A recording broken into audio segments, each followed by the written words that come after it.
I'm a marketing genius, okay? I know that about myself. Welcome to the Shark Tank Podcast.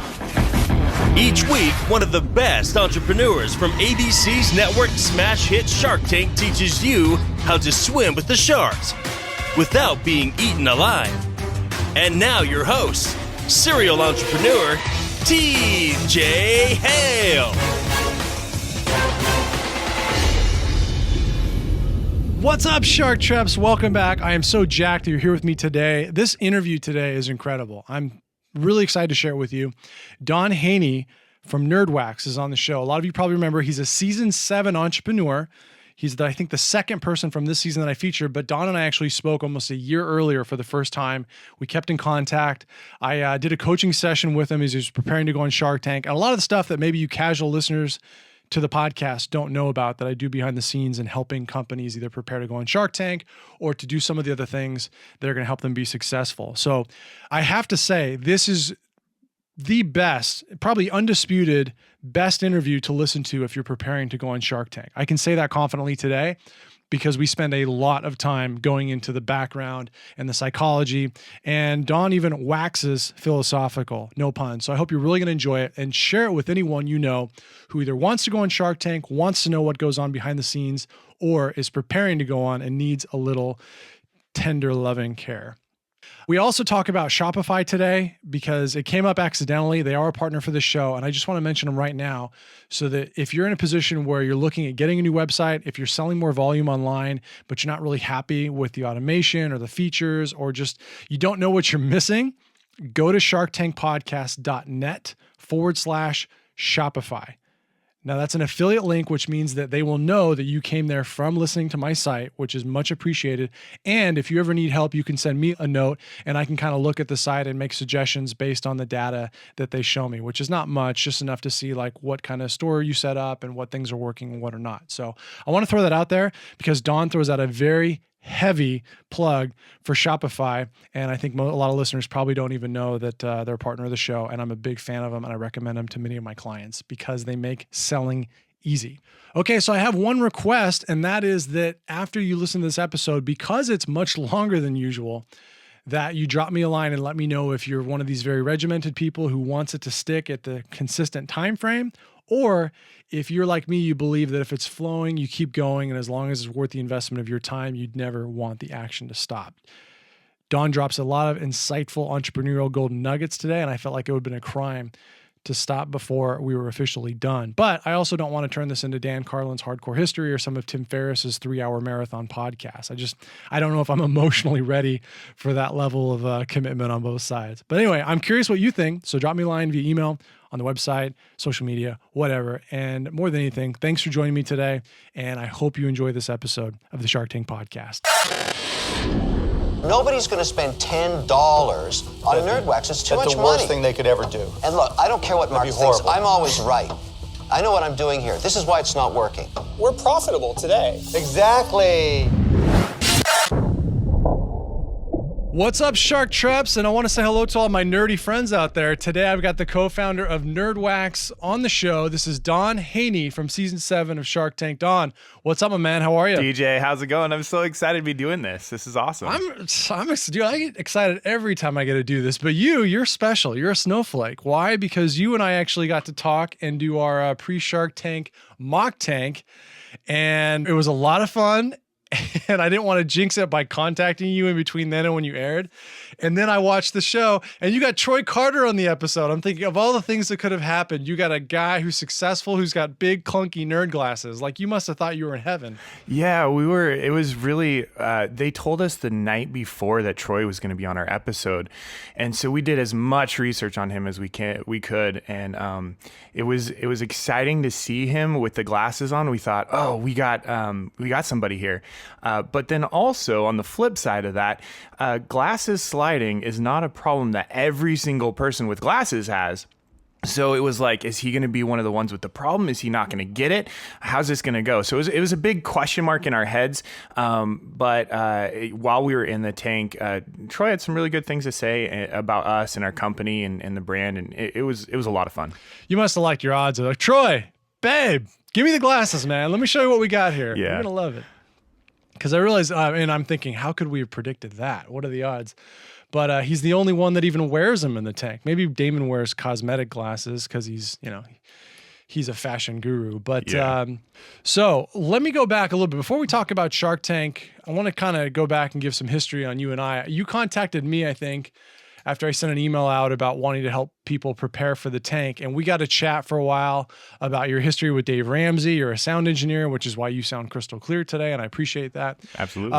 But kind of give us the genesis of you going and working for Dave Ramsey, which is awesome, freedom, and then moving ahead to starting Nerdwax. Give us some background. Yeah, absolutely. So 5 years ago, I was a touring audio engineer, and I ran sound for mostly country artists. I did a Radio Disney group for a while, and I was on the road all the time. We do these outdoor concerts during the summer, and my glasses were always sliding. They were always a problem.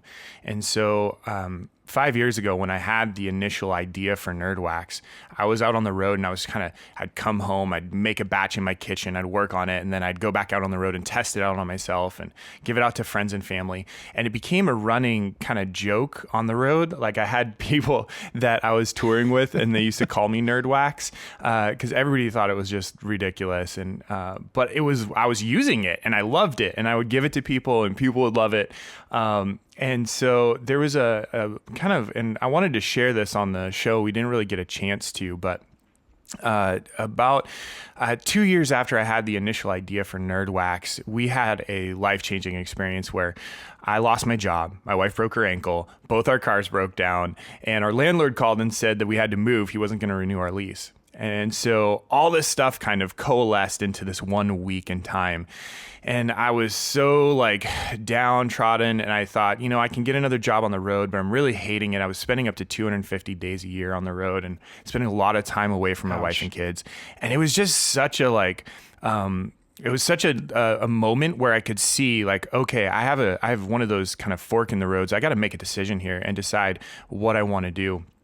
And so I made the decision to get off of the road. And when I did that, I put all of the Nerdwax stuff into a box and I put it into our basement. And I just said, this idea is going to go on hold while I figure out life and I make a change for my family. So I did that, came off the road. I got a job working for Apple. I was working at the Genius Bar and doing that part-time. And then I was also teaching audio engineering to students at a school in Nashville called the Contemporary Music Center. Hold on, time out. I'm just curious, Don, how much of a genius do you have to be to work at the Genius Bar? Like, what was your genius quotient? Yeah, it was really fun getting my Apple business card with Genius under my name. Is pretty awesome. You feel really like a certified genius when you have the business card to prove it. I think I saved some after I quit Apple. But Apple is a really amazing company. I loved working for them. I would definitely not have been able to run the company and especially the customer service aspect of our company without having worked there. One thing that I learned when I was working for Apple is that just because you can fix somebody's problem doesn't mean that you can fix it in a time frame that works for them. And knowing that there's multiple things that go into fixing issues with customers, but the primary objective is not necessarily the issue. It's repairing the relationship with the brand and the consumer. And so that one piece has helped me so much. And secondary to that, knowing that, Apple is one of the largest companies on earth, and there's still people that come in complaining about stuff every single day. And so it's helped me to know when there's times where you're dealing with all of the issues that arise from shipping hundreds of thousands of units, to just remember that everybody goes through this. It's heartbreaking when you have your product and it's your baby and you send it out into the world and then somebody's like, this is the ugliest baby I've ever seen. And you're like, okay, I can take your opinion on that, but I think it's beautiful. And you move forward and then you just lean into the people that actually get your idea and love what you do. Yeah, it's funny.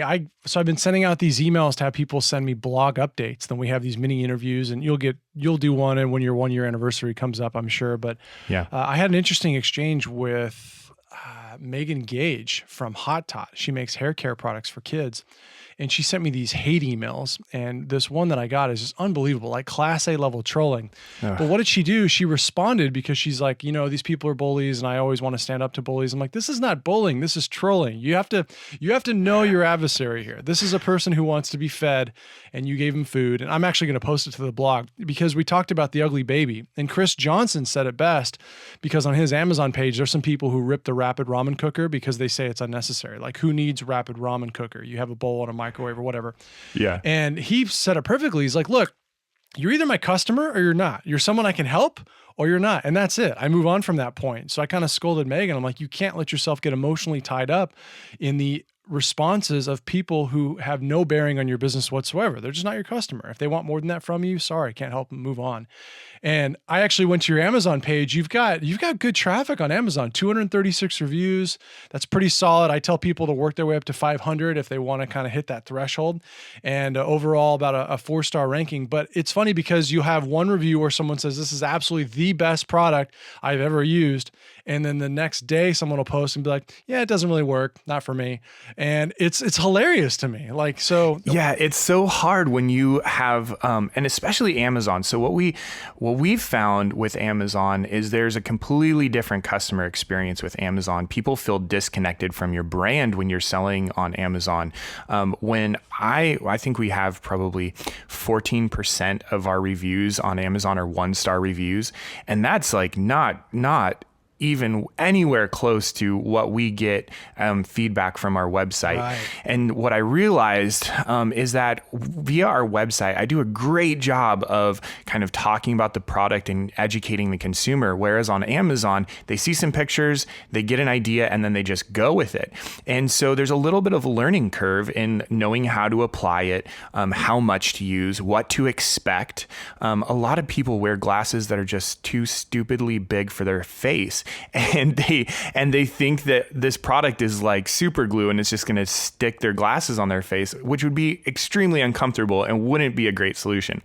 But like the wax is going to thermoformally rewrap the things to your face. I totally get that. Exactly. This is not the Optigrab, from the Jerk. We didn't test on criminals. We have a serious product that's helpful. And so, when I'm going through those, it's like, as a business owner, you see one and it's like, it's too tacky. Then the next one's like, it's not tacky enough. And then one of it's like, it changed my life. And the other one's like, this is the stupidest thing I've ever seen. And you have to be able to look at those and take them with a grain of salt.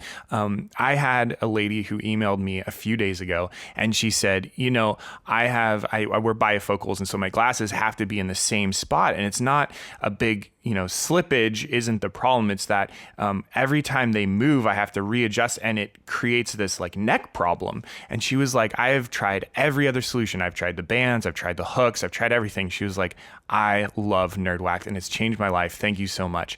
And it's getting those emails that make it worthwhile and make you keep going in spite of the people that don't get it. And I think Seth Godin said it best, and he just said, you have to, when you are doing something worthwhile, recognize who it's for.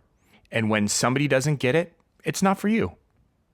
And you got to be okay with that. Exactly. And, I want to talk about Amazon a little bit. I'm actually setting up an article on entrepreneur.com featuring Shark Tank entrepreneurs who are moving a lot of product on Amazon. And I'm planning on including you in the article if you'd like to participate. But the point of it is exactly what you just said. If you have people on your social media role or on your email marketing list, you can communicate in a way that you control your message. When it's on Amazon, because it's so egalitarian, people can go and they can get feedback from any Yahoo on the web that might not even know what they're talking about. So my goal when I work with my clients is, look, Amazon is driving more traffic than Walmart at this point. So you have to have a way to communicate with these people and to massage them and message them, et cetera. So we talk about making sure that when they buy, there's a review process where you can get them on your email list and you can make sure that you answer their questions before they spout off. And I'm going to go more into that later, but kind of talk to me about what you've done to maximize not only the return on Amazon, but to the customer engagement level.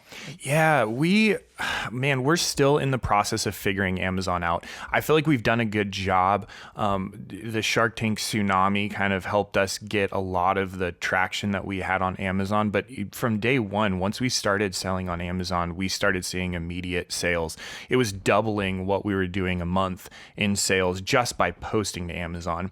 Give me some numbers in terms of, so like there's so many, especially new clients I work with them, like, well, I just don't know how to use Amazon. I'm not sure how to set it up. I'm like, are you kidding me? Like, post something. So tell us about the actual numbers. What were you seeing? Yeah. So prior to the show, we weren't doing a ton of sales. I mean, we were probably doing 10 to 20 units a day. And a lot of that is because we weren't going out and actively selling it.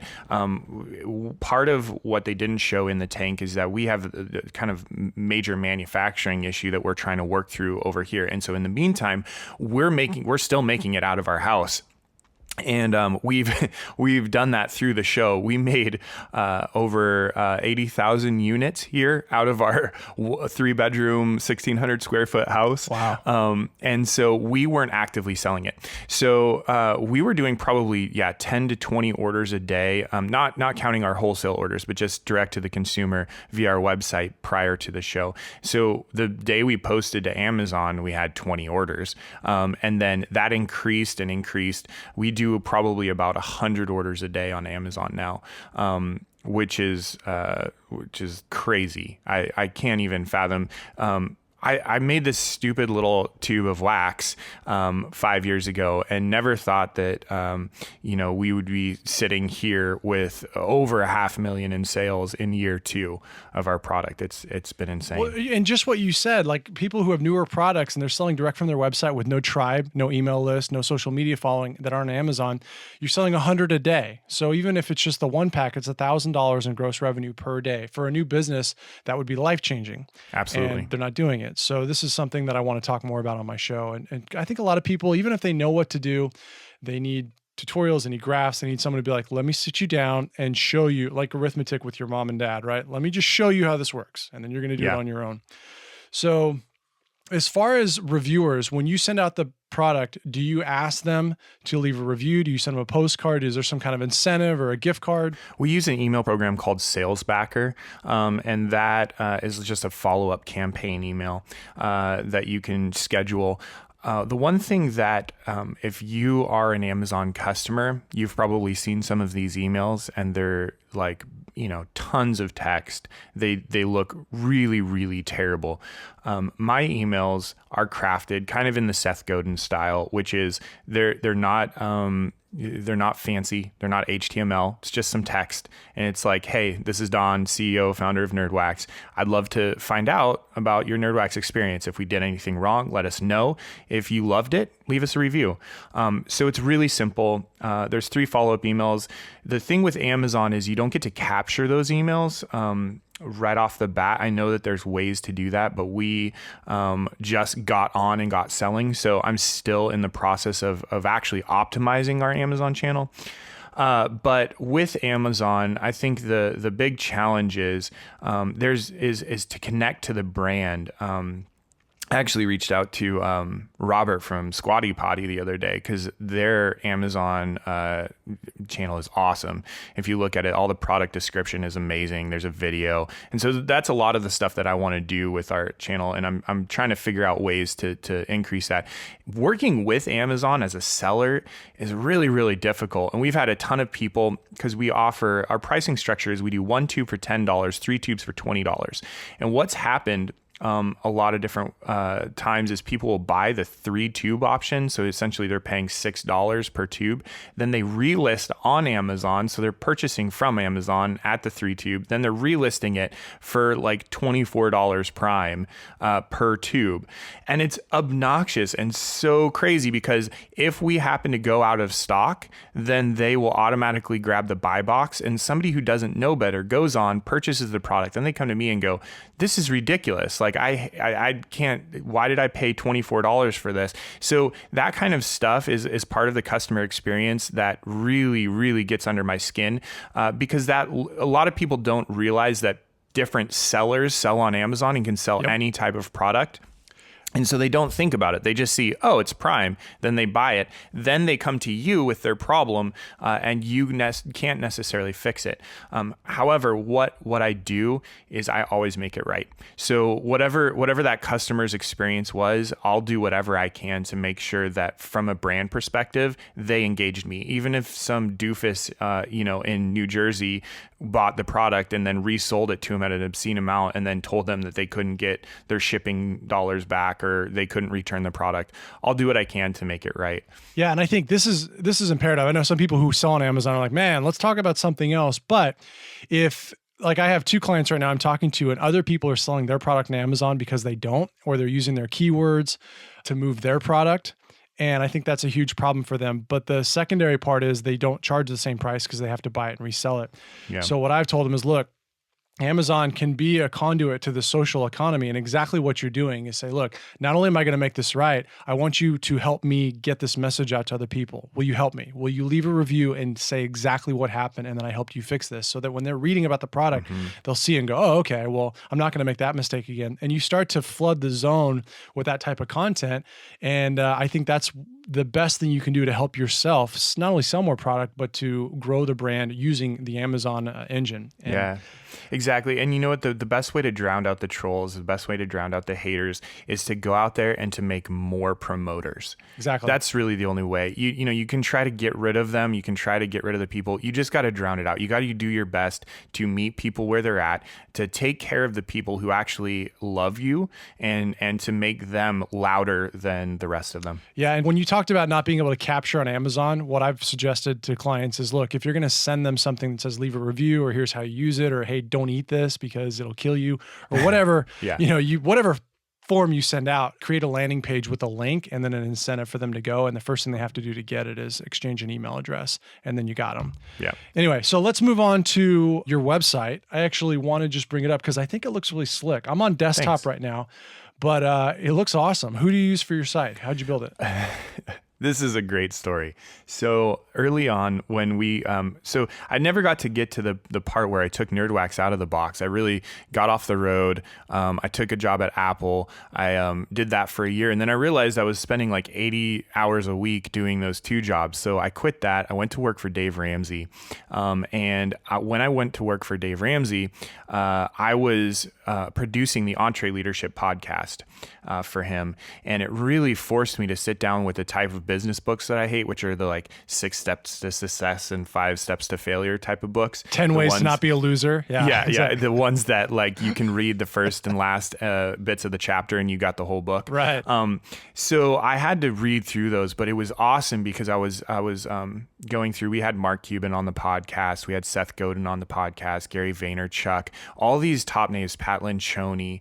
And so my job was to really dissect a lot of their material and then put together an podcast that would be both engaging and informative to business leaders who are running.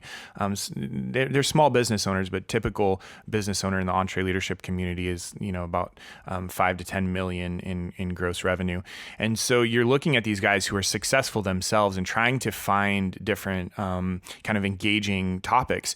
And one of the things that I realized is that a lot of these entrepreneurs that were in the small business space and in the EntreLeadership community all had the same pain points, and they all had the same things that they were struggling with.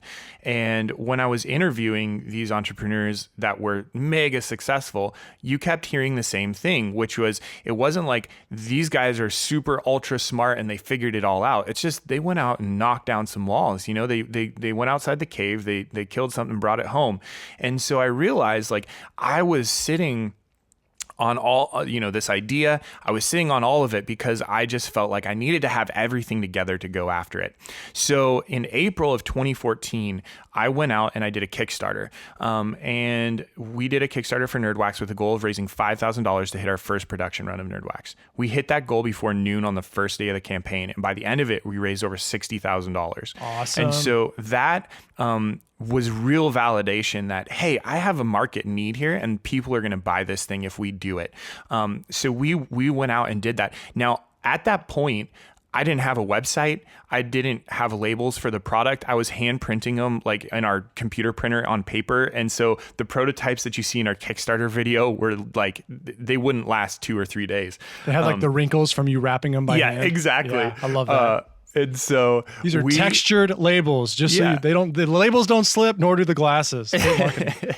Yeah, and it was one of those things where you just got to go out and make it happen and make it look as good as you can. Yep. And so I just went for it. And so at the time we had a Squarespace site, and I got into Squarespace, and then I thought, this isn't very user friendly on the back end for me. I don't know GitHub. I'm a really dangerous coder in that I am great at copy and paste, and I'm really good at breaking things. And so, and then trying to fix them. And it'll be one of those deals where I'm in the room and I like throw my hands up and I'm like, yes. And Lydia comes in and she says, what are you doing? And I moved the picture from the left side of the page to the right side of the page. Like that's my kind of coding Hold on. skills. Tell Lydia's your gorgeous redhead wife. How supportive is she? Like, does she feign excitement and support? Or she's like, honey, wonderful. That only took you 3 hours. We're really doing she's well. like, yeah, I don't get it, and walks away. My wife is no nonsense. I was a musician when we first met and writing songs and producing. And I remember one of the first things where I was like, yes, we can do this together. I was playing back a song and she was like, I don't like your voice on this. It sounds like you're grunting. Whoa. And I was like, okay, that's some honest feedback. Like no mercy, no malice. And, I knew that she loved me, but I also knew that she was never gonna pull any punches. And so she's definitely the one that I bounce things off of. And a lot of times it's funny because I will bounce something off her and she's like, I don't care, just do it. Just go for it. And then sometimes she'll have an opinion and we'll hash it out. But anyway, so I didn't have any coding experience on our website. So after the Kickstarter, I went out and I paid these guys about $5,000 to build me a WordPress site. But during the process, and actually I didn't hire them to build me a WordPress site. I hired them to find the best solution and then go out and then execute on that solution. But I wanted to have a lot of design input. And these guys were designers and I liked all of the other sites that they built. And so I thought, we can do this. Let's give them a plug. Who are they? We might not want to because we haven't finished the story here. So let's not give them a plug. Let's be cautious. Let's not plug them. Okay. So we started the process and about half of the way into it, the whole thing fell apart. It was looking terrible. It wasn't anywhere close to what I wanted. The site was like, we were 2 months behind, and I was super downtrodden. And they were great designers. A lot of the like graphics that I got from them were awesome, but the site and the functionality just wasn't there. They coded slightly better than you did, right? Yeah, it was exactly. And I just thought, you know what? I've spent all this time. I just spent $5,000. I need to take 2 weeks and I'll jump in on some platforms. I'll try them all out. So I tried Webflow. I tried Shopify, did all the trials. I jumped in on all the free trials and I ended up landing on Shopify, which looking back was, is probably a God thing. Like if we had gone through with that WordPress site, our site would have crashed. I know it because I know managing servers is not in my wheelhouse, and I know that whole thing would have gone down. One of the shopping carts, I was actually talking to the Foot Cardigan guys. We've kept in touch since filming, and they had a shopping cart plugin on their site that we were going to use for my site, and it crashed during the show, and they were down for about an hour. Their cart was down, and it was just a nightmare. And you know what? Like with Shopify, I had zero problems. We saw all the traffic. We captured everything. The only problems we had were some of my design components where it did clever things started breaking because of the load. So I just turned them off.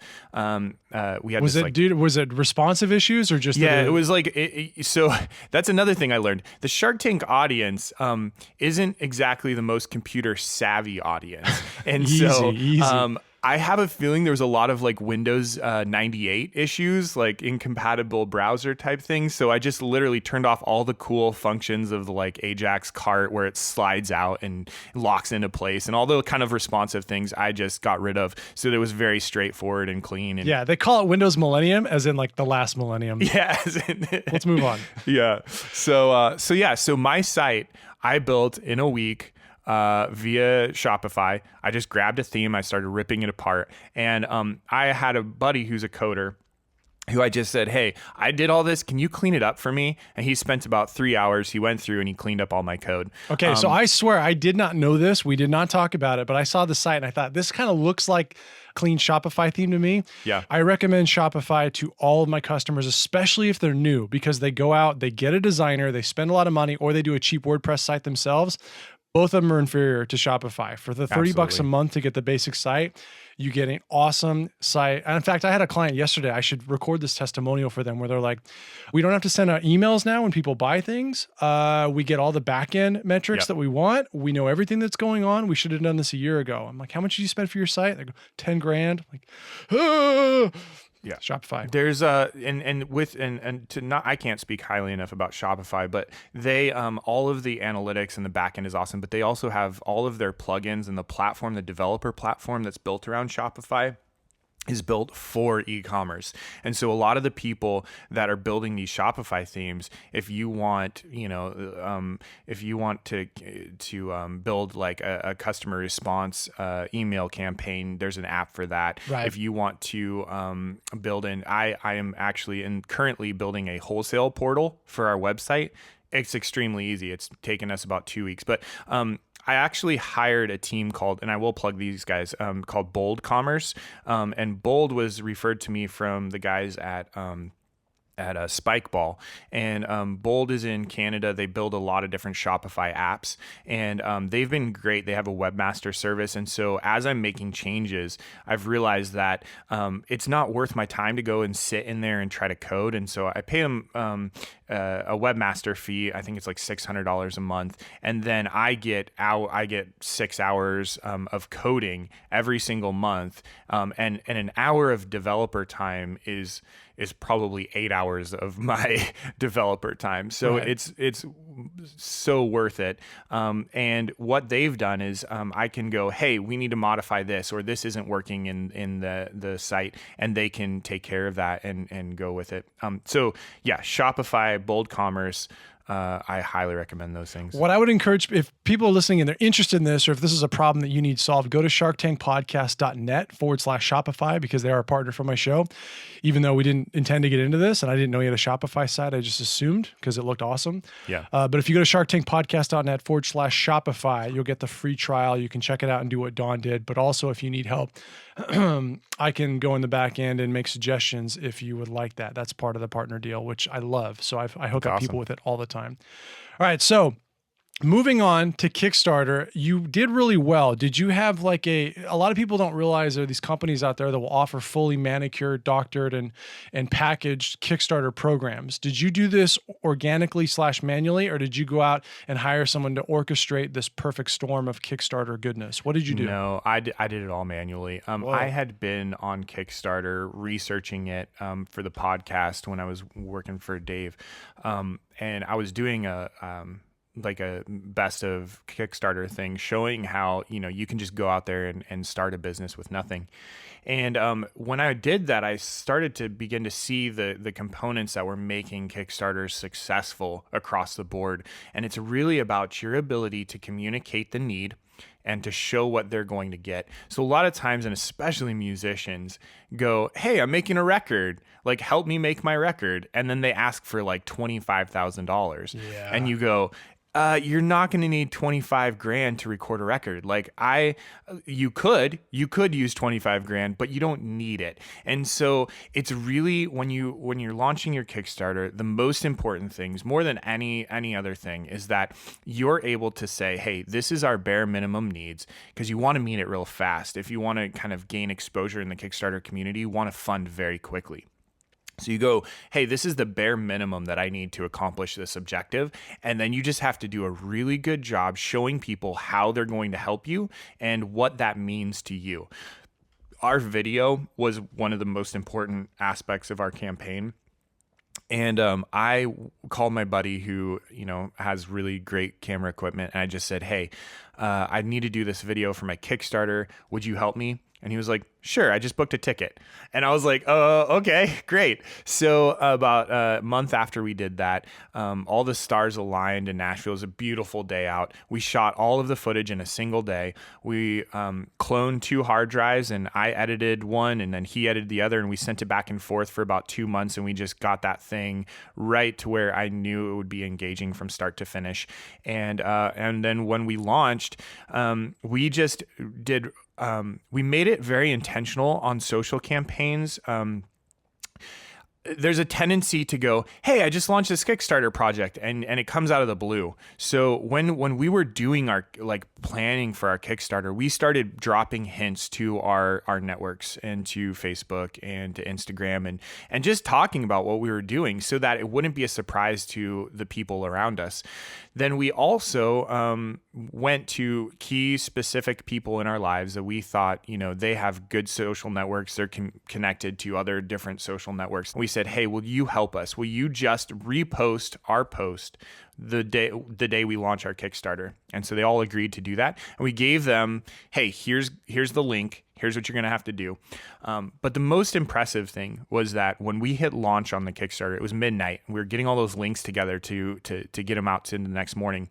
And 20 seconds after we hit launch, we got our first backer. And I was like, and I look at Lydia and I'm like, Mom, how did that happen? We haven't told anybody yet.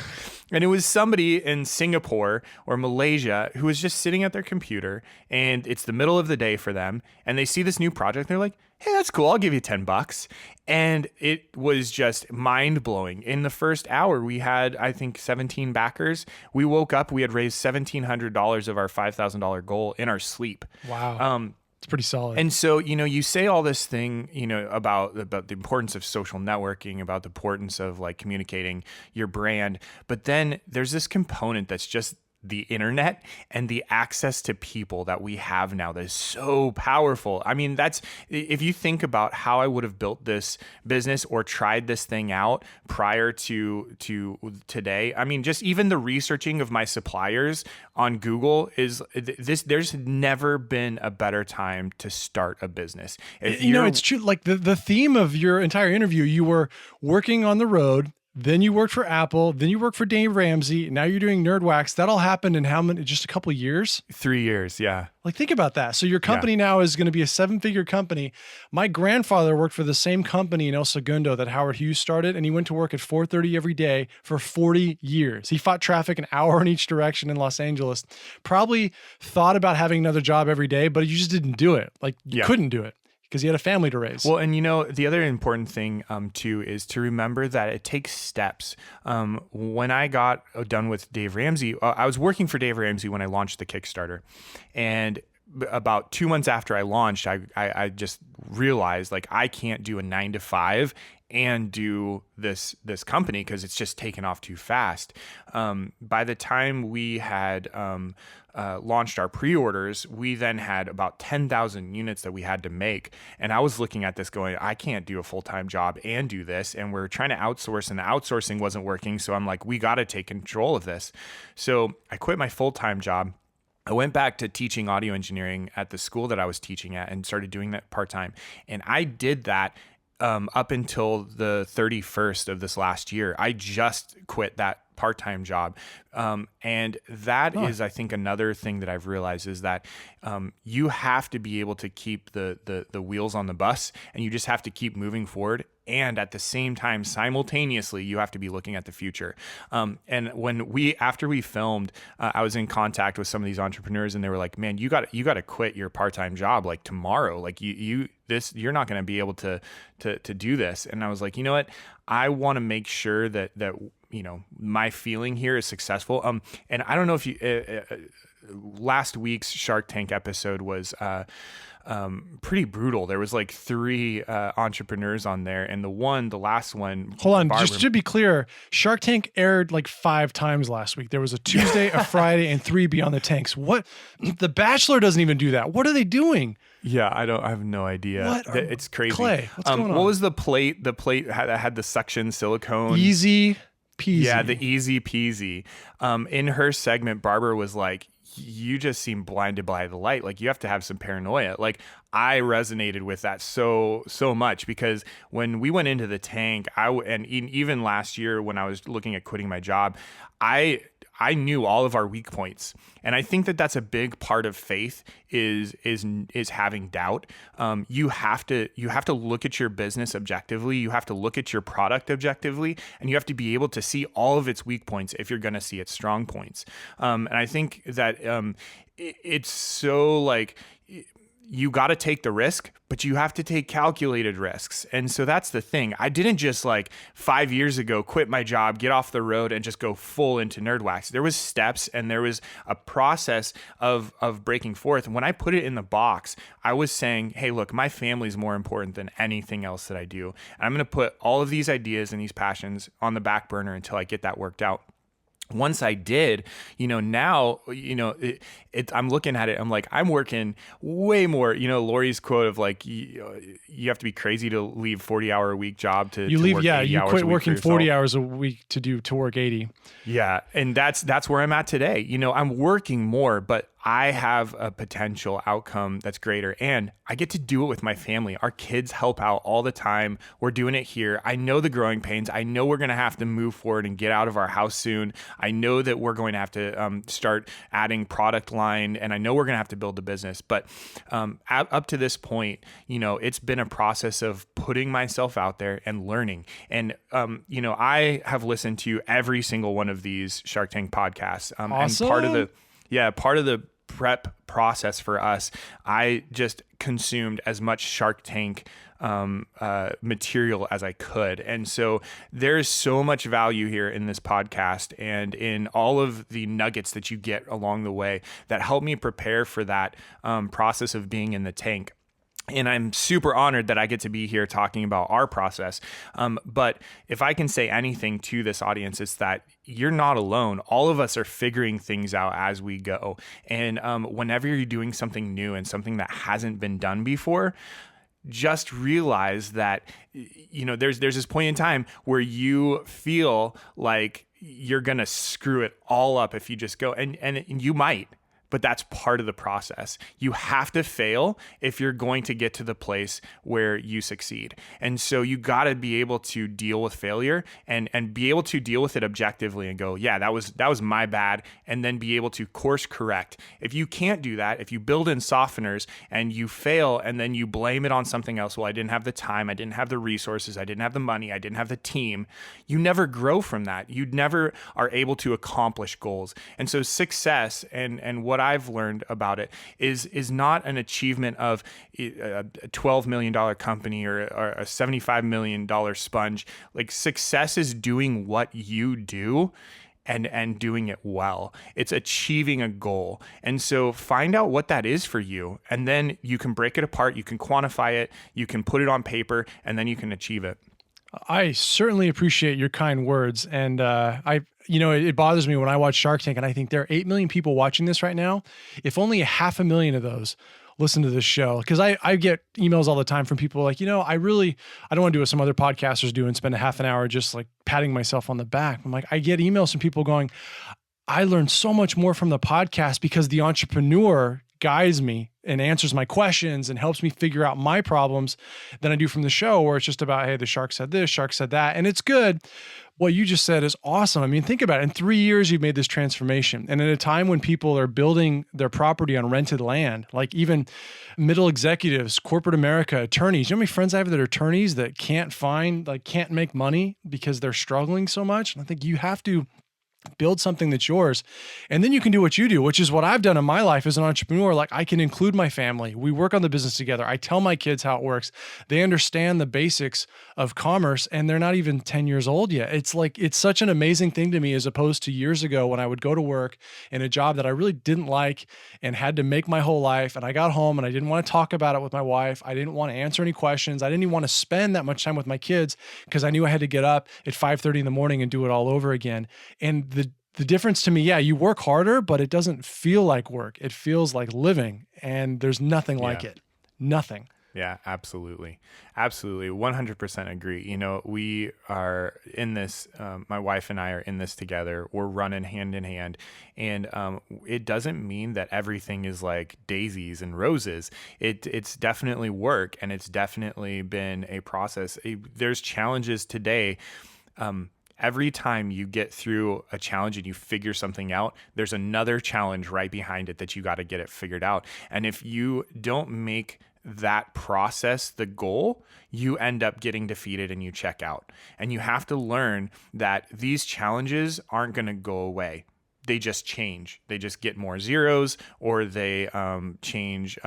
More people are behind them. It affects more people. They feel larger, but they're the same issues. They're just new. And if you can make the challenges part of your objective and solving those problems, part of my audio engineering background gave me the ability to troubleshoot signal flow, electrical signal flow. And so you can look at any kind of system and you can break it up into its little component parts, and then you can figure out what's broken in it.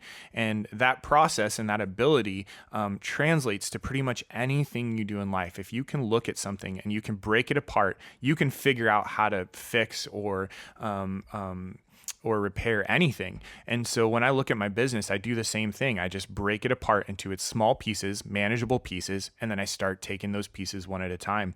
And you know, when you start into it, you think, man, somebody's been down this road. They could fix this in a heartbeat. And that might be true, but there's probably not a lot of value in that for you. Right. And if you can learn to fix that problem, if you can learn to rise to that occasion and that challenge, that is in your tool belt. And now you have a strength. You now have a new skill that is of value, and that is, I feel like, you know, beyond my product that I'm selling and I'm building right now.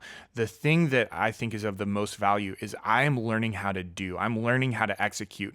There's no shortage on ideas right now. There's millions and billions of ideas. The shortage is on execution, and I think with Shark Tank, you know, we get like probably 10 emails a day of like, hey, did you think about this application? Or have you thought about this? Or here's what you should do in your business.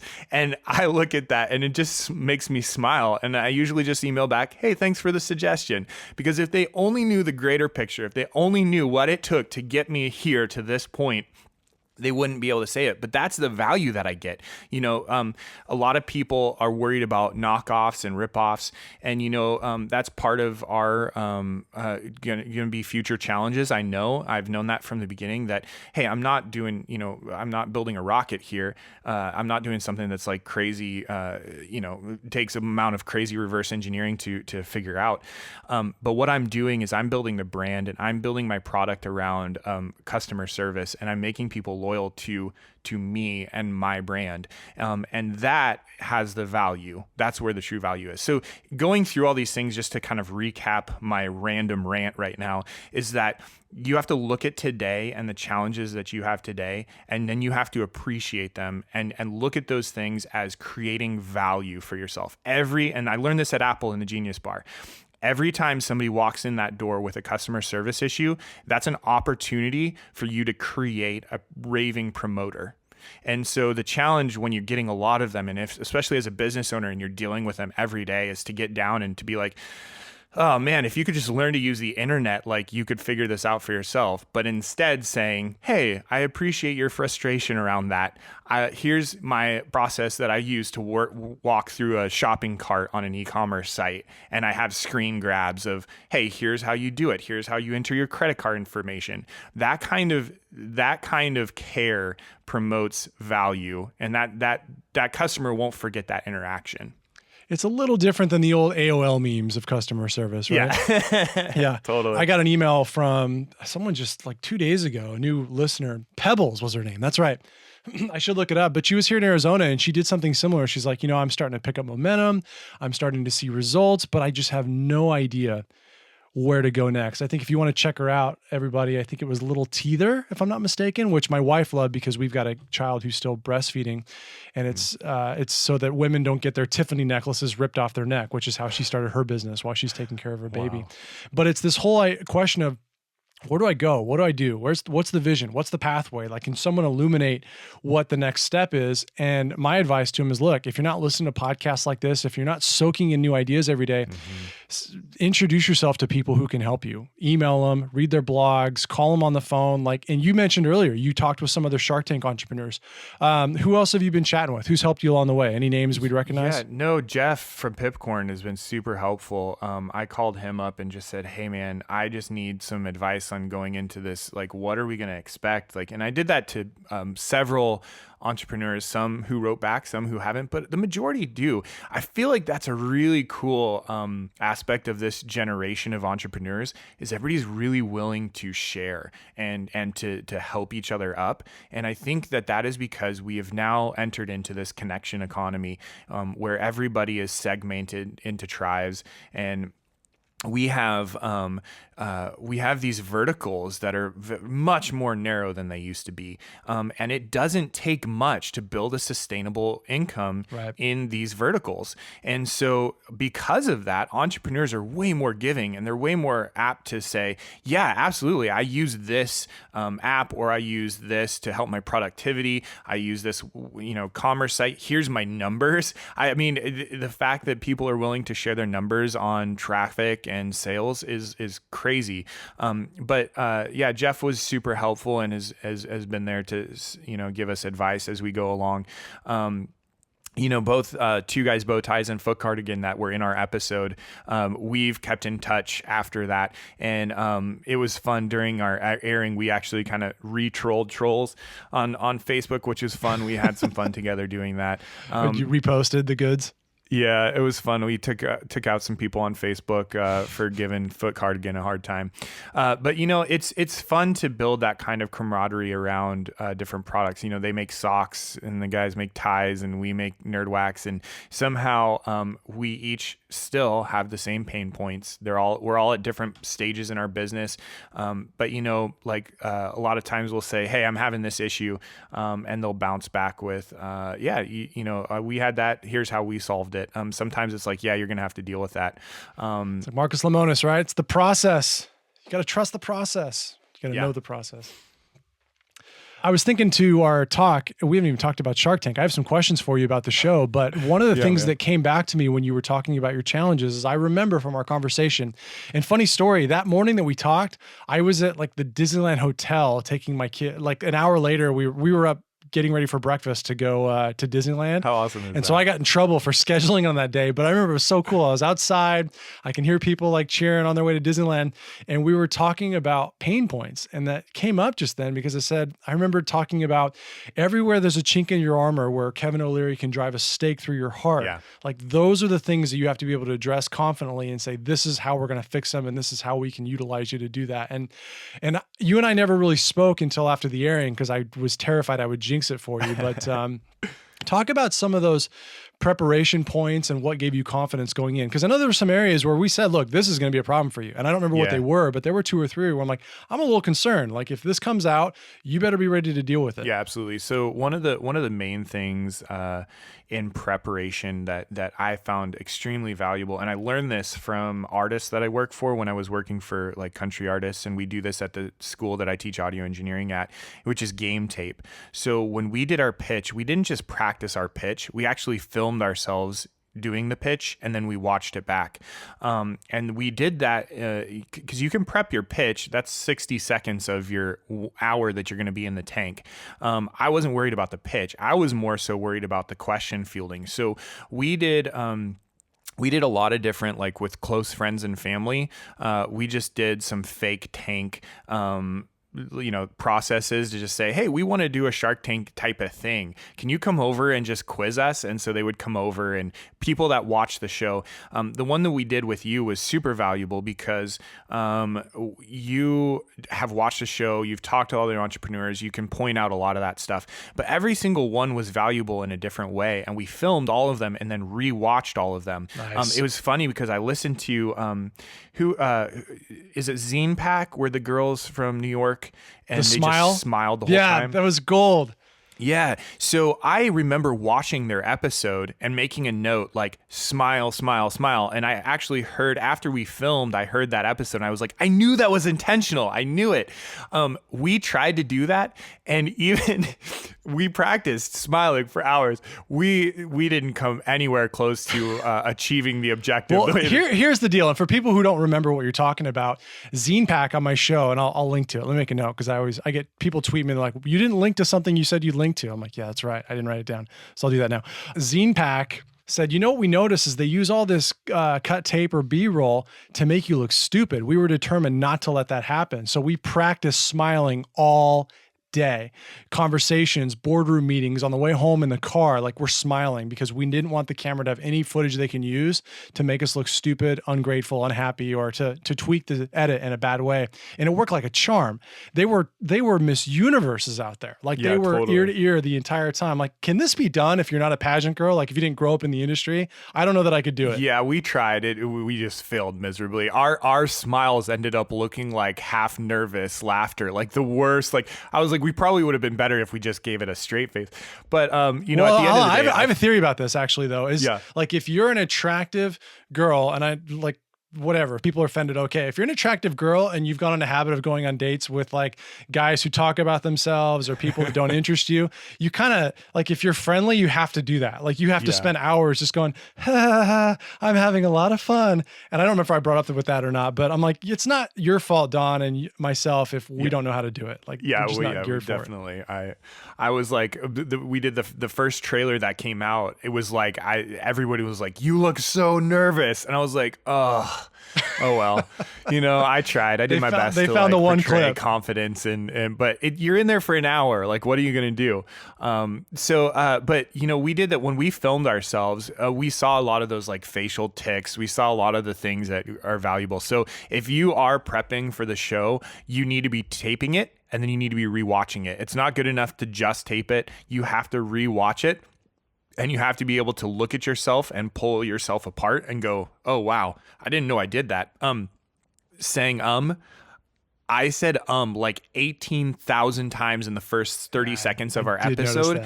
And it was because I was trying to instinctually slow myself down. I get really excited and then I'm just talking. And so everybody had said, slow down, slow down, slow down. So I'm in there and my brain's going 800 miles an hour.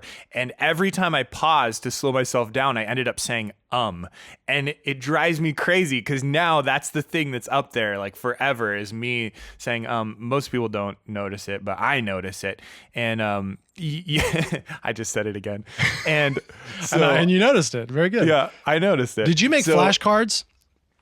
We did. For your friends? We had several different things that we did, most of which were digital, where I kind of had our narrative mapped out. I had, these are the questions, because you never know what they're going to ask. Right. But we had watched every episode 3 times. We knew pretty well how it was going to play out in the tank. We knew that Mark and Lori were people that we really wanted to partner with, but we also knew that it was a 50-50 shot with them. They were either going to get it or they weren't. And I knew with Mark, if he came out and gave us a bunch of objectives and really grilled us in the first part of the tank, that he would be interested. And depending on how we stood up to that grilling, he would be in or out. And so when we... I'm noticing every time I say now, I've cursed myself into saying Slow down. Slow down, Don.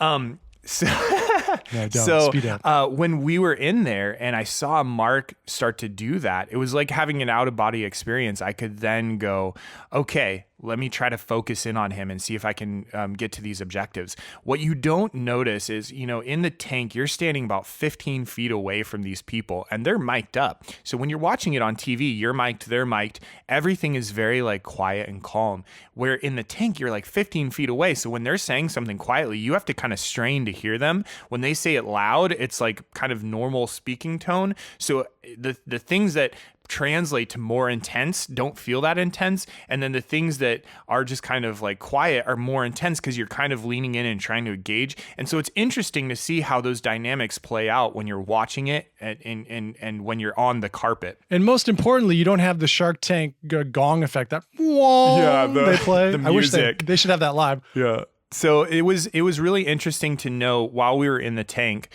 It was really interesting to see how all of the prep that went into all of the going in and filming ourselves, the cards, the Google spreadsheets of diagrams of how and what deals we would make and what deals we wouldn't make, all kind of went into the preparation. And then once we were standing on the carpet, it was like we were participating in our episode. I was kind of at a 30,000 foot view watching myself do it and going through that process and going, okay, Lori's about to go out. I got to do this with Mark here. Damon doesn't seem like he's interested. Kevin's going to give us an offer. Troy seems like he's on the fence right now. And I could really kind of play that field and kind of try to answer questions. But it's crazy when you're in there. They're all talking over each other. They're all talking at once. They're all kind of vying for attention and camera time. And you're trying to fight for camera time to talk about the things that you want to talk to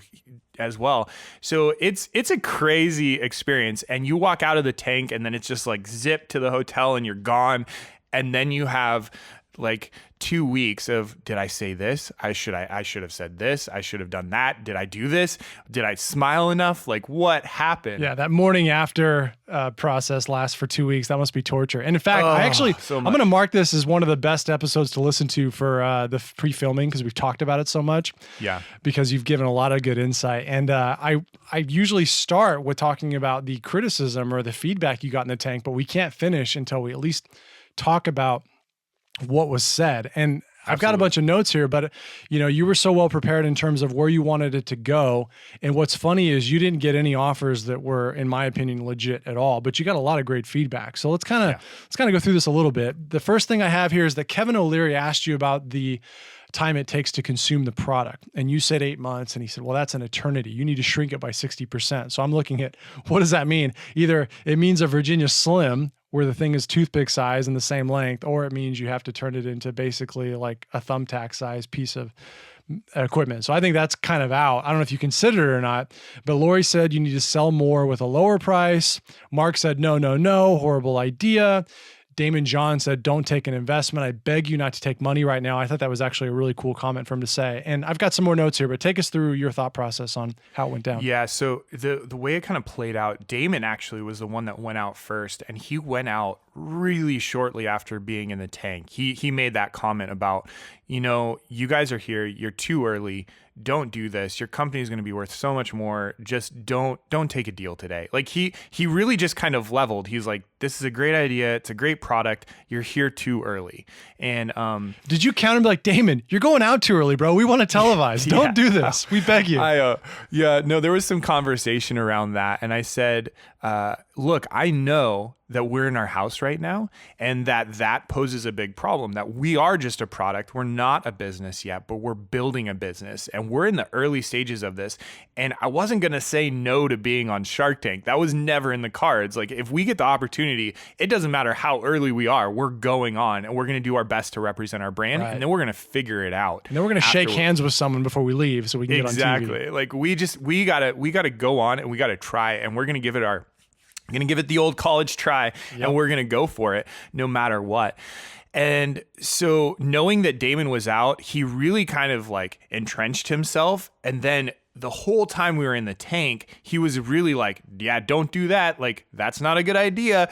He kept pulling us in. And so I knew that there was this narrative. We call that nerd blocking. No way. Yeah, I knew that there was this narrative of Damon kind of underlying, pulling us in one direction, and then there would be offers that would pull us in the other direction. And I wanted to make sure that those offers were legitimate offers. And like you said, They just weren't. A lot of the feedback that we've gotten is like, why wouldn't you just take the debt deal? Hold on, before you expound on that. So I've done pretty much everything with Shark Tank except be on Shark Tank. Yeah. And I have to think that it drives the sharks crazy when they get undermined by the guys who aren't in. And Kevin will say, yeah, but you're not writing a check. But Mark did this during your episode too. Like, yeah, don't do that. And I'm thinking, wait a minute. If I'm playing the game, like, I don't need coaching. Thank you. Let them do whatever they want. It's got to drive them crazy, especially Robert, who can't close a deal to save his life anymore. Like, was there any of, do they ever give each other the single finger salute, or does it get hot because of that? You saw Kevin and Mark where there was a lot that they cut out of that exchange. Right. But Kevin and Mark were really going at it. They, both of them. So Mark, I knew needed to see how we were going to take this from our house into a business, and we were going to lay out like all strategically all of the technology needs that we would have and how we were going to accomplish. Was that something that was on our hit list from our call, right? Like, show Mark the vision. Yeah, exactly. And I did my best to do that. There was a lot of things that I feel like we just aren't ready for those. And so because of that, he recognized, like, look, you guys you're not in a place where this investment's going to pay out. I know that Mark has a whole business development team, right? And he's got, I don't even know, maybe hundreds of entrepreneurs in there, tens of entrepreneurs that are in that. His Shark Tank team just passed 40, I think. So it's a pretty like team. 40 entrepreneurs. And then you got to think they have allocated resources. You know, this is nothing's bottomless at this point because they want to make money.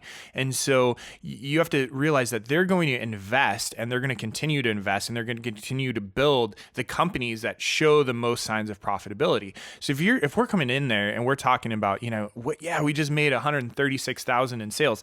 Even if we get to 1 million in sales, that's still not going to move the needle within those 40 companies. It's not going to give us the necessary profitability that they're going to need to put us at the front of the trench where we're going to go do battle and we're going to get out in front of people.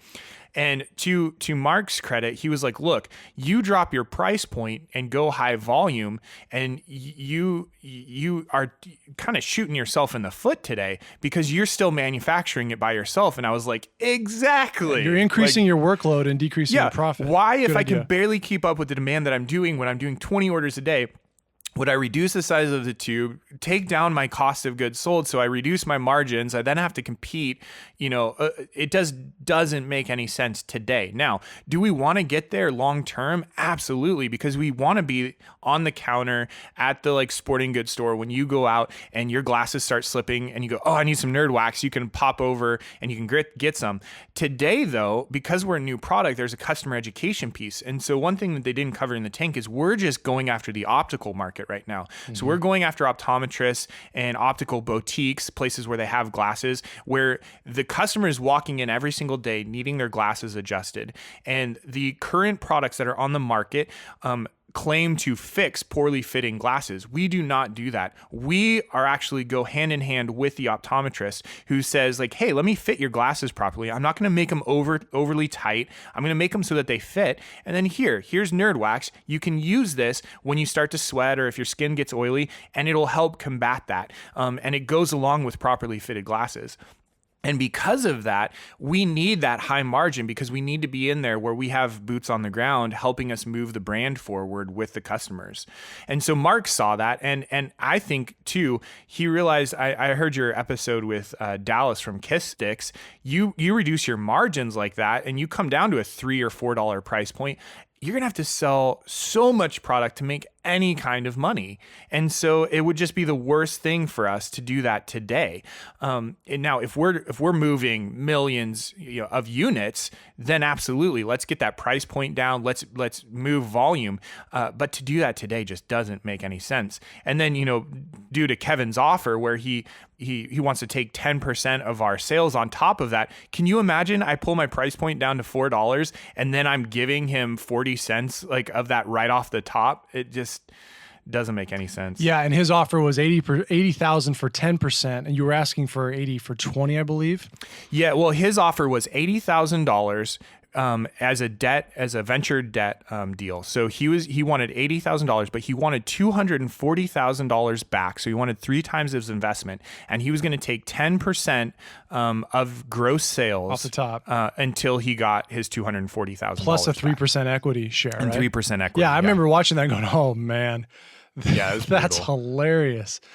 I don't know he wasn't very compelling in the tank as to why you should take it, but I could see why Mark said, "Hey, you control your own destiny, and Yeah. things are going to go where you don't expect them to when you try to explode in a good way and a bad, but you don't want to be saddled with this kind of venture debt deal when that happens." Yeah, we had also known that Kevin would probably give us an offer because we watched a Dragon's Den episode. We watched pretty much almost all the Dragon Den's episode, which is the Canada version, and Kevin's in those. And they had an eyeglass retainer that was on there. There were these little squishy, like the stuff that lures are made out of, like that silicone that's really sticky. Yeah. And they would like knob onto the back of your glasses. Super ugly. They were like neon green. And he turned down that But deal. wait, you rub it on like it's a booger or something? Yeah. It like fits over the end of, like, you stretch it out and it fits over the end of your glasses and it goes back on. I don't know. I went to go check them out. They after the show, they went out of business. They don't sell them anymore. But he said that his grandfather had sold 50,000 units of that product. And so I saw that, and Kevin was like, "I don't want any part of this business." But then via Shark Tank, I thought, I think Kevin's going to be interested because he's going to remember that time that he turned that one company down and the amount of units that they moved. And he knows we're going to move some units.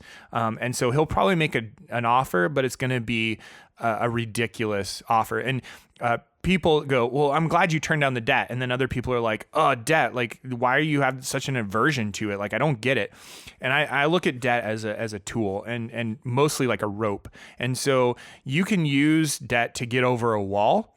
It can also be the rope that ties you up behind the wall. And so you have to be really careful when you're using debt. And that kind of debt, the one that Kevin offered, was the kind that ties you up against the wall. Yeah, and the bottom line, you didn't really, the philosophical nature of it aside, you didn't really need it.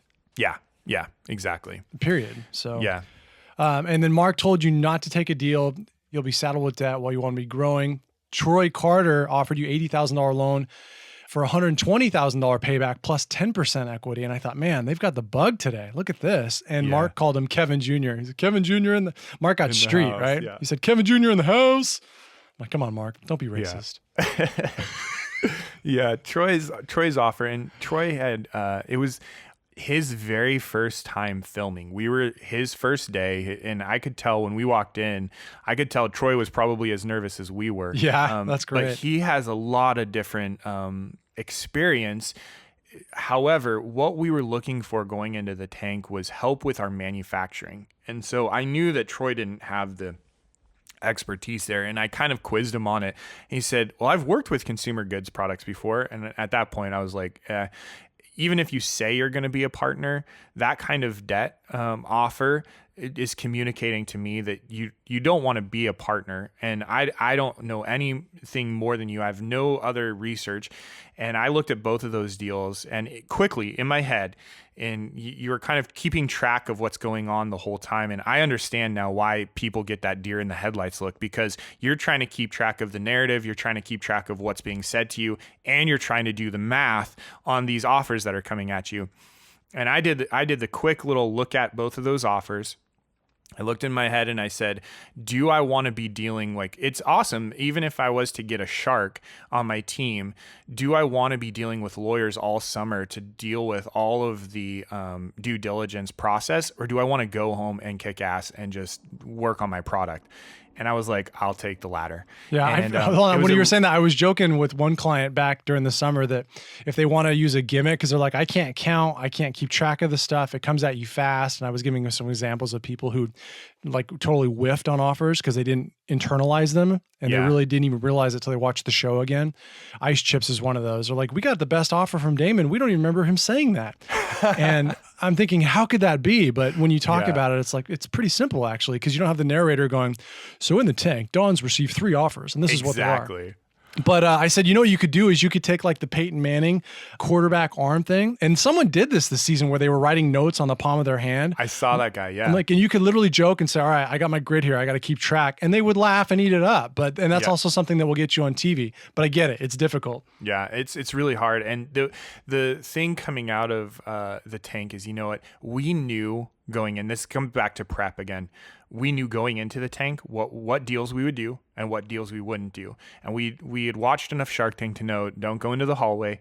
We had watched enough Shark Tank to know, don't compromise on your company. Don't make a deal that doesn't make sense because it's not going to close. So when we were sitting in there and we were trying to make the offers, or when they were making the offers and we were trying to decide if we were going to accept them, it was pretty easy for me because I could do the math. I could realize, okay, this is not the kind of Kevin, 2% of the deals that Kevin makes are actual legitimate offers where he sees that company, he wants to be a part of it. Kevin always makes a pot odds offer. If you watch the show, he almost always makes an offer unless it's just ridiculous. He'll make some kind of ridiculous offer and you have to decide if you're going to take it or not. All roads lead back to Mr. Wonderful. Yeah, all roads lead back to Mr. Wonderful. Start and finish, yeah. Yeah, and so I knew that was going to happen, and you can tell when Kevin makes a legitimate offer and when he's just making the pot odds offer. And he said, this didn't make it to film, but he goes, I just used your product and it works. And I was like, okay, he's setting up he's setting me up right now. He's getting me on his team because he's just going to throw some stupid offer my way. And he did. And I have a lot of respect for Kevin. He was definitely we would have done a deal with Kevin if it would have been a legitimate offer. Because the last thing that I wanted to do was get out of the tank, go home, have the whole deal fall apart, and be a nervous wreck trying to make that deal happen, knowing that the show's coming up, and then have it all go through. And we went in with a really low ask because we wanted the sharks that we wanted, and we didn't want to spend any time arguing about valuation. We wanted to go in there, say, hey, look, we're going to give up a big chunk of our company for a very small dollar amount because we want you to be on our team. And we hoped that we would get them, but we knew it was a coin toss. And hindsight being what it is, it could not have worked out better for us. We got the home package, we got offers, but we got to walk away from them with our dignity intact. They were the edit that we got, there was so many things that happened in the tank. At one point, Lydia and I were talking over each other, and I said, babe, I got this. And everyone looked at us like, whoa.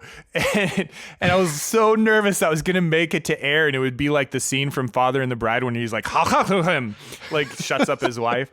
I was like so worried that I was going to make it. And the whole Tucker Max, hey babe, men talking. All right. And yeah. The pat on the backside. Yeah. It was so nerve wracking. The The most nervous I was this whole process was the night before our episode aired. Because I had no idea what was going to happen. I didn't know if they were going to make us look crazy for walking away from offers, or if they were going to make us, look the way that they did. I knew we got a home package, so I was like, hopefully they'll make us look, like the American family who's trying to accomplish something here, which we are. So you didn't warn your family, like, there's a chance they're going to show me setting women back 100 years, which is the job we should leave to the feminists, but I accidentally stepped in and took over.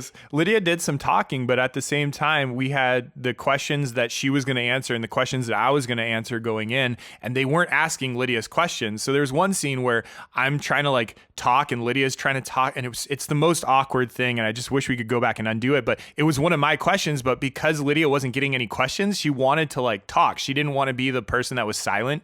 I can't remember what episode. You should have handed them the list ahead of time. Like, okay, here are her questions, here are mine. Just make sure you distribute them evenly, please. Yeah, exactly. So that they knew which questions to ask. Yeah. But so Lydia jumped in on my question, and we didn't get to answer it the way that I wanted, and that was kind of a bummer. But I remember that was like the awkward point in the segment, right? I do remember thinking, oh, that was kind of weird. That was kind of weird. Why does Dawn talk over? And it was because she was talking about our price model, and we ended up not communicating our price model altogether, which I think would have made a difference in some of the feedback that we got. But at the end of the day, if that's our awkward moment, if that's our negative, we'll take it. I'm good. Yeah, I remember I was joking with my wife, easy, Don Juan, let the lady talk. Yeah. But you know, Lori does Definitely. that too. She's the setup queen, and I don't know, see it. I'm like, you can see it coming from a mile away, but it works a lot. Someone just emailed me this morning about how they watch it for entertainment, but when they hate it when sharks say, "I was just like you," or "I see myself in you," I'm like, that's not all the sharks do that. Yeah. And you know, and here's my terrible offer that you should totally take. Yeah. And this goes both ways, by the way. It's not just making a deal that's not good for you that will fall apart. It's when the sharks compete for deals, and this happened when Chris Sacca was on, which he's coming back on this week. That When episode they- was so brutal when they that compete for a deal. company, when that company didn't take Sokka's deal and went with Lori over him, I was like, what? STEM Center. Okay, I don't talk about this much because I'm a fan of Lori. I like Lori. I've spoken with Yeah. her. She's been great to me. Her entrepreneurs are awesome. But that episode was earth-shattering for me. I'm like, this is the queen. This is what happens as an aggregate of that whole "I see myself in you," because here are girls who've got Chris Sacca wanting to do a deal with him, giving a fair deal, has all the resources to make it happen, is pleading that his daughters, you know, he sees his daughters I in was them, crawling in my skin. gives them a better offer, and they're like, nah, we want to work with Lori. I'm like, wow, look at this is the power of branding. You just saw it happen right there. The Lori brand just crushed Chris Sacca. And I haven't heard anything about that deal since. I'm assuming I know what happened because I know what happened, but Yeah. like I can't. Smartest, not smart girls I've ever seen on the tank. Anyway, didn't mean to Yeah. go there, but No, you know, that's one of the things is if you prep the way that we prepped, which is all in, you know, we dove into Shark Tank and we watched all the episodes while we were making Nerd Wax in our factory, the whole family, the kids loved it. We just went all in on the episodes. And then I went above and beyond, listened to all of your podcasts, listened to and read as many blogs as possible from entrepreneurs who had been on the show. There's a lot of them. There's some great ones from Beard Brand. And they did a bunch of stuff, not just Shark Tank related, but how he turned Beard Brand into a recognized brand online that are on Reddit. yeah, he's been on a clinic, by the way. He's done really well. Yeah, he he's crushing it. And so you look at these entrepreneurs and you take what you can from them and you prep. But then when you walk into that room, you walk down that hallway and you stand on the carpet, anything can happen. And it's important for you to realize that the most important thing, more than anything else, more than answering the questions, is can you communicate who you are and your brand and make people fall in love with you? That's way more important than taking a deal. And you know, when I was listening to your episode with Scotty Vest guy, and he was like, you know, we didn't get much of a bump from Shark Tank. I'm like, yeah, because the brand that you portrayed is argumentative, is rude, and nobody wants, even if you have the most amazing product, people don't want to join in on your brand because that's the way that you're portrayed. And so, you know, yeah, there could be a lot of different stuff that happened in the tank. My opinion on it, and no offense to Scott, like they will exaggerate whatever happens. They can't just completely fabricate something. They can't make it look completely opposite of how it is.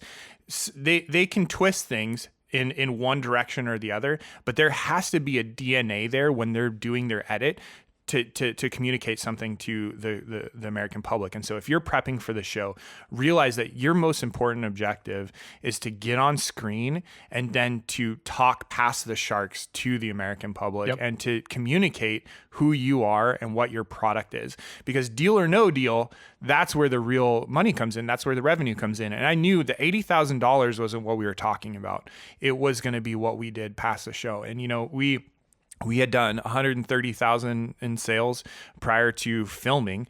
Then once we aired, we had just crossed 200,000 in sales. So that was we had an amazing summer. We had the biggest month that we had to date. The month before we aired in September, we did 26,000 in sales.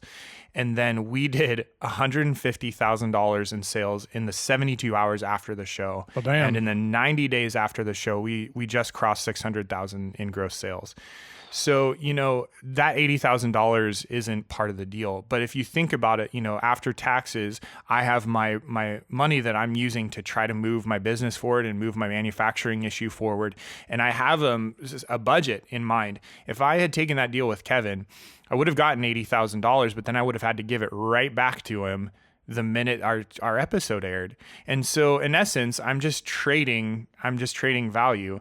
And so to me, if that deal would have gone through, is that value worth what it looks like to the American public? If I take the deal with Kevin after Mark and Damon have told me not to do the deal, is that worth it? Is that currency worth it? And so you have to think about the narrative that your story is going to take. This is incredibly insightful. I'm gonna have to poll my audience and see if they like this longer format, because we're just jamming, we're rolling through. But you're right. I mean, thank you for sharing those numbers. People usually aren't that forthcoming with them, so I'll post those because I think everyone's curious about what it actually looks like. Absolutely. But one thing that I want to go back to is when you talked about Lydia and the question she asked. We were watching The Prophet last night, and I had missed an episode. And I love Marcus, by the way. So if you listen to my show, you know that I love it too. Marcus Crush Monday every week, and then Tuesday on the show. But it's funny that we were watching an episode we had missed, and it was Precise Graphics. Somehow we just didn't see it, and I had forgotten about it. So we're watching it last night, and they had this recurring theme, and you refer to problems that everyone has to solve. Well, what happens is he gets all the men together, and they go over the issues, and they go over the valuation, and they go over the fixes he proposes. And then last night he made a point to say, hey, before we finish this, let's get your wife in here and let's run it all by her. And this happens every time, regardless of when he brings the wife in, and it happened on the longboard company too, the guy from Denver that was a bit of a yutz, where he gives out the offer, he explains his math and how he got there, which he did really well in Precise Graphics, and then says, what do you think? And one guy's like, it's a little lower than what I thought. And the guy's like, we've worked so hard. And what does the wife do? She's like looking for her pen. She's like, let me use your pen. Let me use your pen. What do I sign? What do we do? Yeah. And it's funny to me because that happens on The Prophet all the time. The woman's like, we need help. We need your infrastructure. We need your team. You're making us a fair deal. We know we're going to get more than we're out. And instinctively they know that, but it's always the men who are like, but I work really hard. And exactly. Well, it's the men are the peacocks, right? Like they gotta have it's like, how is this going to make me look when I take, I've that's built beautiful. this company, I love that. And I own the thing, and it's beautiful. And it's like the wife's like, you're not really performing the way that you should. Like she's not like a peacock. They see through that. Yeah. What would the wife call the man? What animal would they be? I can think of a few. I don't even know. Like, you are the jack. I started that analogy and didn't finish it very well. Yeah, no, it was beautiful. I like it. I'm going to use that. They are the peacock. It's like, that's the thing. And then he goes in front of the team and he does the full transparency. Hey, look, I just gave him this much money. I'm in charge. I own 30%. And by the way, you haven't really been getting very good leadership here. And the men are standing there going, what's happening? Like, I can't do this. And they're having this depression fit in real time. It's hilarious, where the women are just standing up and cheering because they get it. Like, this is our golden ticket. Anyway, a big portion of that, and I love The Prophet. When you are running the business, the type of person that starts a business like that, and many of the businesses that are on The Prophet are the kind that just go out and do, right? Like they're choleric personalities. They're the ones that just go out, they see the need and they don't think, they just jump. And so because of that, they build these businesses where they just keep moving forward, move forward. And they don't build the processes around to then organize their business. And they get to a point where, before you could just keep plowing forward and you could just keep moving up. And so you grow and grow and grow. But then there comes a point in time where if the processes aren't in place, you can't just push through. You can't just go out and kill more animals and drag them back to the den. Like there's no place to store them. You don't have the processes to render the meat. Like the whole thing falls apart. And so that personality has to be able to couple it with somebody who has that strength of organizational process. And so I'm kind of blessed to have, my wife is really the doer, and I'm the processes kind of person, and she definitely pushes me forward, but I'm in charge. And so we probably grow slower than we could right now because I'm trying to build in these processes that create less manual labor. And because I know that when we hit that point, we'll be able to scale that and we'll be able to move that into the next business. And so I think when you're doing this, you just have to balance that out. Like I definitely am the person that pulls back, but if you don't just go out and, like we were talking about earlier, push forward and knock down the wall, like you're never going to get it. You're never going to put the perfect system together. My systems aren't what they need to be, or they aren't what I want them to be. They're what they need to be today. and I'm going to keep changing and keep growing and keep modifying those and keep optimizing them. I remember the question I had for you earlier. It was about your home package, or what we call the pre-roll. Is there anything you did to help make that happen, or did they just call you one day and go, "Hey Don, we're coming over. Like, make sure the beds are ready when we get there"? Yeah, exactly. The whole Shark Tank process, the production team holds all the cards, and I understand why they do, because I've been on the other side of that, working in. I used, when I did audio, I did a few films and audio for film, and so I understand a little bit of the process. And with the reality process, a lot of people push back on the paperwork. You can imagine they don't want to be liable if you go on television and Sharks say something that tears your business apart and your whole business collapses and you go bankrupt because your business you looked like an idiot on national television. Like, they don't want you to come out and sue them for defamation of character or something stupid. So they got to protect themselves. They're also trying to make really good TV, and so you got to look at that side of it and understand what makes for good TV. So when we started the process, I have a pretty good concept of story and of the editorial process. And so I made every communication with them very clear so that they could see, here's the narrative. Like, here's the story that we're in right now, and here's why we need your help. Here's how, and that way they can make the easy connection from that to TV. Now, we started the process in January, got into the process, and then they put us on hold. We were on hold for like a month. Up until a week before we shot, we were on hold, and it wasn't like new news or good news. It was just nothing. It was just radio silence. And we were so nervous. We were like, they're not gonna air us. Like, we're not gonna film. We're not gonna air.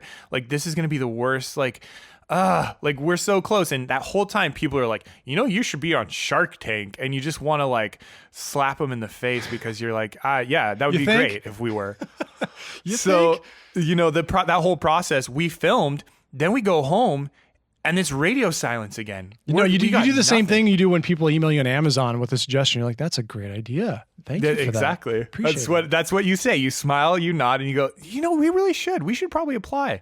And so, like, we came home, and it was just radio silence again. And you're thinking, like, did we do enough for TV? Like, why did I turn down the offers? Like, maybe I should have taken those offers. Like, will they edit it? Will our edit make sense? Like, I think I know how I'd edit that, but will they see it? Like, why did they have us on hold? Like, you're going through that whole thing. It's like you've just been dumped by your dream girl, right? And you're like, exactly. What could I have done? Exactly. What did I do? This whole like not fictional. It's a very like created and artful process. Like, it's this very crafted. That's the word I'm looking for. It's a very crafted process that can have very real impact on your business.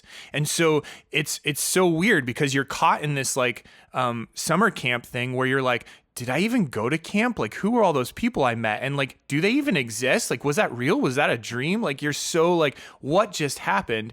And then you're like trying to prep. Like, we came home and we're like, we're going to get flooded with orders. Like, we have to go home and we have to hustle. So we're like hiring people part-time, but we're not making a ton of money at that point. So we're like trying to use our resources wisely and make enough product, but not overshoot our product. And so we're having all of these real discussions in the back of our mind, knowing like they could not air us. We could get to this fall or next spring and they never air us. Right. And that's so nerve-wracking because you're making all these decisions and you have to move forward like you are, but then you also have to realize that this is a possibility. So you asked about the home package. So they didn't tell us about the home package until a week before they shot it. And then they were like, hey, we're going to come out, in a week and a half and we're going to film this home package. Is that okay? And we're like, yes, absolutely, do it. Because at that point, okay, they're investing in us. That means that they see enough in our edit to then air it. Yeah, hopefully. They're orchestrating the episode already. You're like, yeah. Actually, let's get back to you. We're really busy for the next 3 weeks. We'll call you. Yeah. We'll let you know. Yeah, I forgot to tell you, I had a friend who, the first time we spoke, when you called me or I called you, I forget even when that was, and we were talking about Dave Ramsey. I had someone, I walked in and I said, hey, I was on the phone with someone who's trying to get on Shark Tank. They said, oh yeah, who was it? I said, it's a product that helps your eyeglasses stay on. And she gets on her phone, like, you know, that when like women are waiting for that text, or men do it too, but they're just like, they're burning a hole through with their fingers. And 10 seconds later, she holds it up. She's like, check this out. And it's a picture of Nerd Wax. And I don't think I ever told you about this. Maybe I sent you a text that was forwarded. Yeah. Her husband and all of his brothers had participated in Kickstarter, and they all had Nerd Wax. And I was like, oh, there was one of those internet moments where I'm like, we connected the chain. That is so cool. I love it when that happens. So often we're somewhere and somebody's like, I backed you on Nerd Wax. Yeah. I backed Nerd Wax on Kickstarter. And I'm like, thank you so much. There was 3,000 people that helped create this momentum that we would never have had. Yeah, like somewhere in some place, Kevin else. Bacon could be doing the same thing right now. Yeah. Exactly. So, you know, it was so awesome. And we get that every day. And, you know, it's really fun when we're out somewhere and they go, what do you do? And now I get to say, you know, I started my own company. That's something I've always wanted to say. And now I get to say it. And it's like a dream to get to say that. And then they go, oh, Nerd Wax. Like, I know who you are. And that is it feels so good. Tell you what, and it's weirder for me because I'm an online podcaster, right? My grandparents still don't know what I do. They think I'm unemployed. And I do consulting, which they don't know what that is either. But so it's more awkward for me. But I told them I was a podcaster. Like, I'm just not good at pitching myself. I should be better, but it's awkward for me. And be like, wait, you do a podcast? Like, yeah. Like, what's it about? Like entrepreneurship. Like, is it Shark Tank podcast? I'm like, no, I've never heard of it. Sorry, I gotta go. but it's so cool. I love it. Yeah. And then there was one other thing. When you leave Dave Ramsey's company, do you yell freedom as you drive away? No, you know what? I loved working at Lampo. And yeah, that company was built, you know, Dave has principles that he built into that company when he started it. And the things that I learned while working there, I would not have been able to build the business in the way or have the confidence building the business in the way that I have if it wasn't for working at Lampo and seeing the way that Dave has built that company. He's not perfect. He's not the perfect person. There's no such thing as a perfect organization, a perfect church. You know, if you find it, then you just created imperfect because, you know, then you'll be there. Like, they accept you as a member, right? Groucho Marx. Yeah, you're human. We're all human. And so every organization, every, thing has its flaw. But, you know, I have so much more respect for Dave and his business as being a part of it. Same thing with Apple when I worked for them at the Genius Bar. They care about the consumer experience, and that gave me so much of who I am. And then looking back on my life and the artists that I've worked for and seeing, if you think you've been through this podcasting thing, you've talked to almost everybody who's been in the tank, and it can get boring and you can have the same conversation over and over and over again. Think about being an artist and playing the same song for 30 years every night. And then you want to bring new material. And then the people are like, no, we want the classics. Like, and seeing the discipline of artists to go out there and play the song that they've played a million times, like it's their first time playing it and connecting with that audience. Those kinds of things that have all stuck with me have all been pieces in this process to build me to where I am today. And if it wasn't for any one of those, like, you know, the quantum structure of the universe, there's all these little components that all feed into, and it could have gone so many different directions. But I feel so grateful and so blessed to be where we're at today, and to know that we're gonna go into the future and grow and continue to change and evolve and push and move the needle. What you said is so funny, because I was thinking about the time that Billy Corgan tried to play songs other than Smashing Pumpkin hits, and nobody ever heard from him again. So it's very true. Yeah. You know what, Don? No, it's been great fun. And you're right. That's the challenge. We have these conversations. I love doing it, but I constantly think in the back of my mind, do my listeners love this as much as I do? Because I love it. And I hope that they do. And I think you've ensured that they will today. It's been an awesome session. Absolutely. And just thank you, TJ, for going out there and for doing this, putting this resource together, and for being the guy that we can look to as we're prepping for the show, as we're getting ready for it. This is such a valuable resource. And if anybody ever reaches out, I definitely tell them, you got to listen to podcasts, you got to buy the book, just because you want to take in as much value as you can from the people that have been through the process. And so continue to create and to give back into this hub, because I know that this community of people that listen to this show is just going to continue to build. And even, in that scenario where Shark Tank goes off the air, this community of people and growing entrepreneurs, like, there's going to be value here. And so you keep building value, and this community will keep funding that. So thank you for what you do, TJ. Give my best to Lydia. Congratulations on all your success, and thanks for jumping into the Shark Tank podcast, man. It's been a real joy. Thank you, TJ. Appreciate it. Guys, I beg you not to take in any money right now. I think that we respectfully have to decline those offers. Yes! You took my advice. Okay. Congratulations, guys. Nerdwax guys, you're dead to me. Thanks for your time. Congratulations on your company, guys.